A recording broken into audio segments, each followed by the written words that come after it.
Namaskar, good evening. Honorable Chief Minister, all the members sitting on the dais, ladies, gentlemen. Where to start, I was just thinking.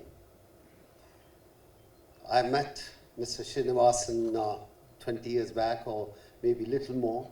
I almost finished my career. Why you come so late? That was very painful. We played cricket on very highest level, but I think we never had a person like you who can administrate us when we were playing cricket. I think Sunil said very rightly certain people come to handle the administration, certain people make impact, and you were the one who made impact in the cricketing world. Not if today I can say proudly, when I start playing cricket, we used to wish can our salary should be like Australian players or English player. And today all Australian, England, South African are crying, can we have a salary like Indian players? I will take this opportunity, not only to you, I think the people who are behind the show, I like to give them credit. There is a leader, but leader cannot achieve everything if his team is not good enough. So I'll take this opportunity to say all the people who are working behind the scene, you've done a fantastic job. And today, without any doubt, any sports you take it, nobody will look after their sports people the way you people have looked after. A lot of people, I'm not talking about Indian Cement because I don't know much about that and that's not my field. I known him only through cricket. And I must say that a lot of up and down comes out. But I tell you, any cricketer who played for India will say that this gentleman who's sitting here, he made our life.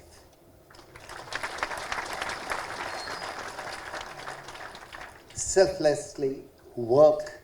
Everybody wants to achieve something, but I think certain people come out and make impact in cricketing field also, in administration also.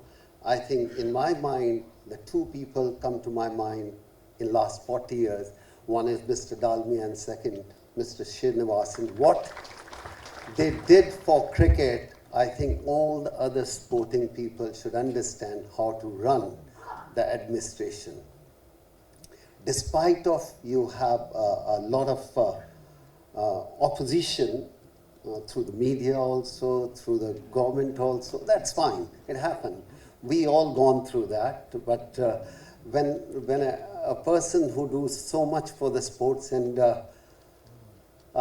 sometimes media look for the negative thing, I always maintain that look at the positive thing he's done more or negative. But I think he have done more positive in this world of sports, not in cricket. He set a benchmark for other sports to follow. Hats off to you, and I'm proud to know you, and I'm humbled to be here in front of you. Thank you very much for inviting me. Ladies and gentlemen, it's indeed an honor and a privilege to be here, to be asked to say a few words on 70 years of India Cements and 50 years of Mr. Srinivasan's contribution to the cement industry, to India Cements, and to the sporting fraternity. While there are more dignified people and more knowledgeable people to speak on Mr. Srinivasan's contribution to the cement industry, to the sporting industry, and like Mr. Sunil Gavaskar and Mr. Kapil Dev before me, spoke about his many contributions to Indian sport, to world sport, to Tamil Nadu cricket, to Indian cricket, to world cricket. For me, I think I'd like to speak about a few things that for me, I think, in a way, signify the man that Mr. N. Srinivasan is and was for me. I joined India Cements in 1994. I think it was April or May of 1994. So it's almost been 25 years since I've been a member of the India Cements family. And in those days, Mr. Srinivasan, I wasn't involved in Tamil Nadu cricket. I think the India Cements team had just come in from the second division into the first division. And when I joined the company, I was told that I didn't know Mr. Srinivasan at all. I was just told that, that Mr. Srinivasan is the managing director of the company. He's very interested in cricket. And I thought, yeah, I mean, there are a lot of managing directors, there are a lot of people who are interested in cricket. So yes, Mr. Srinivasan must be one of them. And I think we were playing our first or second league match. And we were playing in Guru Nanak College ground. And I think we were playing MRF or someone like that. And somebody said, Mr. Srinivasan has come to the ground. And I found that, really strange, the managing director of the company come to watch a league match. But Mr. Srinivasan was there. And that was something that was repeated so very often. Mr. Srinivasan would come to watch our league matches when we played at the Guru Nanak College ground. And not only would he come, and what amazed me is, when we would have, like Mrs. Rupa said, at the end of a long day, when long day's work and in the end of a cement work in a cement factory, everyone got together and we would have conversations about what happened in the day's work. The same way on a cricket field, we'd have a long day on the field and we'd come back into the dressing room and as most people do, we'd be sitting around and having a conversation or having a chat. And Mr. Srinivasan would join the chat and would join the conversation. And what amazed me in those early years was his knowledge, not only about cricket, but his knowledge about league cricket, knowledge about each and every one of us who was playing in that team.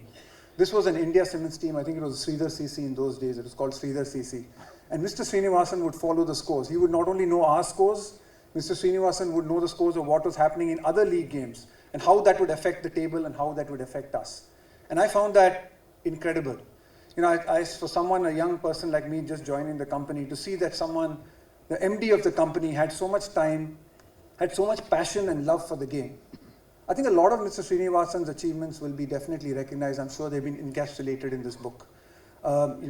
All that he's gone on to do for former cricketers, all that he's gone on to do for Tamil Nadu cricket, all that he's gone on to do for Indian cricket, professionalize the board, make it one of the most richest boards in the world.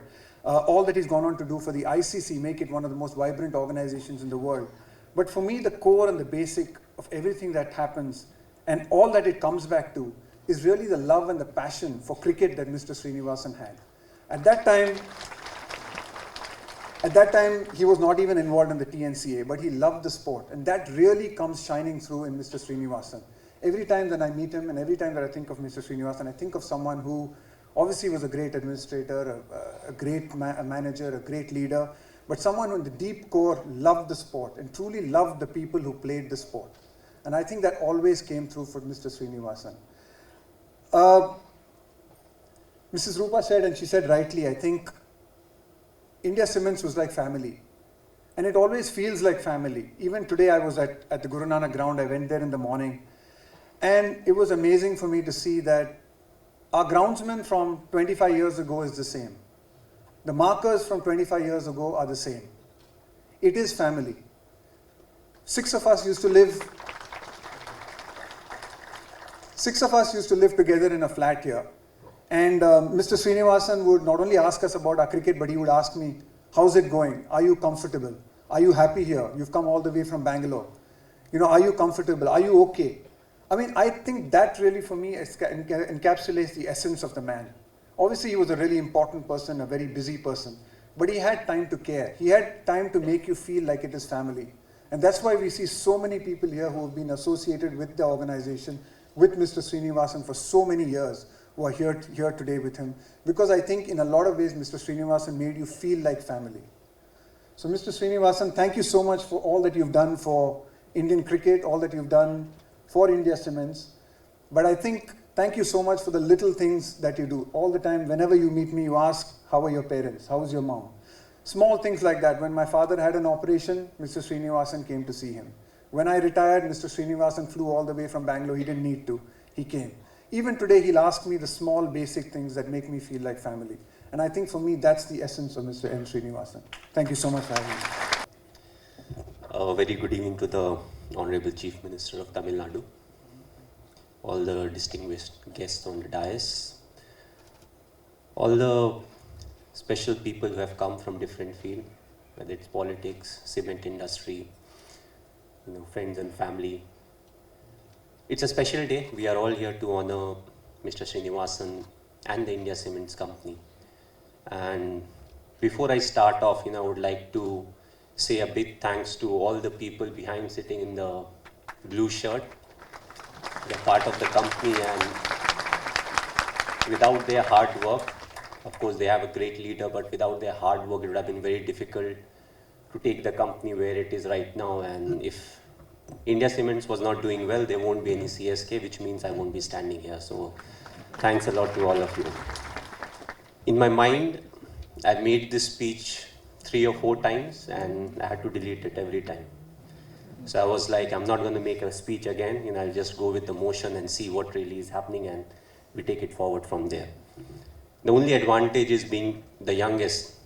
Often you don't really need to speak in a particular order. You need to just speak out your heart and what is relevant. So I would talk more about the interaction that I had with Mr. Srinivasan and the company. I think the first interaction was, I remember it was during a test match and he became the treasurer.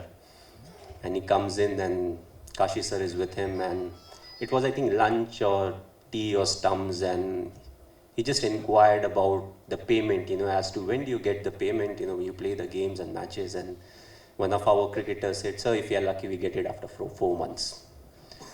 He just looked around, Kashi sir was behind, like, Kashi, why is it that they have to wait 4 months for their payment?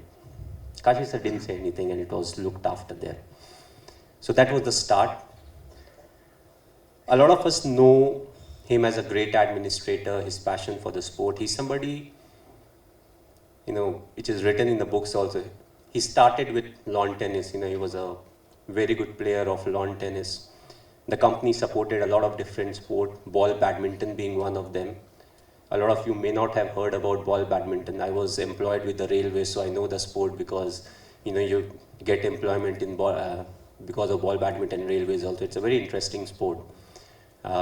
Then we move further to table tennis, you go to chess, cricket, of course, we all know. And I think there's one sport that I won't say loves more than cricket. I think it's something that he loves to play more than cricket, and that is golf. And that has been his association, with golf throughout. I've had various interactions with him. I got to learn a lot out of him. The interactions has been very friendly, because I was part of CSK for the longest of time, and I got enough time with him. 2 months you are sitting in Chennai, so on and off whenever the team is going through a rough phase, which was, apart from the last season, always the case. We crawled into the knockout stage somehow, and we managed to do what we did. So a lot of interactions were about how we don't mind the opposition winning the game. We don't want to lose the game. So he's someone who plays it very hard, but plays it fair. And that's why the very first edition, when we selected the team, in my mind, I was like, I want to win the Fair Play Trophy, because I always felt you can play hard, but at the same time, you can play fair and win tournaments. We couldn't win the tournament, but always we featured in the Fair Play Trophy. And the irony is, last year, again, when we selected the team, we had Watson in the team. He's not here, so I have the liberty of saying this story. So he's somebody, you say something to him, he reacts very quickly. And a lot of cricketers are smiling, they know what really I mean. So after a while, I met Mr. Srinivasan. I was like, sir, this time we don't have a chance of winning the Fair Play Trophy. I don't think we'll be in the top 2 or 3 also. So, like, what's the reason behind it? We have got a fair amount of cricketers who are very aggressive, Watson being one of them, but I'm not worried about him. The person I'm really worried about is Mr. Ambati Raidu. So he asked me, why do you say that? He's a perfect guy. I was like, yes, he's a perfect guy. The only problem is when he's batting. If he thinks it's a no ball or a wide ball before, and if the umpire has not given it, he just turns and his hand either goes like that or he goes like this. Shribai is laughing because he must be the match referee in a few of those games. But I think with Srini sir, it has been a very special bonding. You know, I never knew I'll get selected for CSK. I never asked the obvious reasons why I got selected for CSK, but coming from where I came, and it gave me an opportunity to understand the culture of South India, and that's why it became a very perfect mix of, I know there are quite a few children over here, but you know, it's like rum and coke. You know, on their own they are very different, but once you mix them, they are very different. So all the aggression and everything came from where I was born and brought up, but you know, coming to South, understanding the culture, it made me believe in myself, and you know, it made me a bit more conservative, but at the same time, you know, it pushed me to play hard cricket and fair cricket at the same time. A lot of people have different views about him, and to end it, you know, I would just, some wise man once said, you know, either you love him or you hate him, but you can't ignore him. So all of us, I think majority of us definitely fall in the first category. We definitely love him a lot. And I was fortunate to spend a lot of time with him, you know, got to understand life, you know, how you're supposed to deal with the failures in life, how you're not supposed to give up, and, you know, how you keep helping others as to, you know, they perform to the potential that they have got. So thanks a lot, sir. It has been a learning curve for me, and in the coming years also, it will always be a learning curve. So thanks a lot. You know, it's a pleasure being here, and you know, it's an absolute pleasure to address all of you on this special evening. So thanks a lot.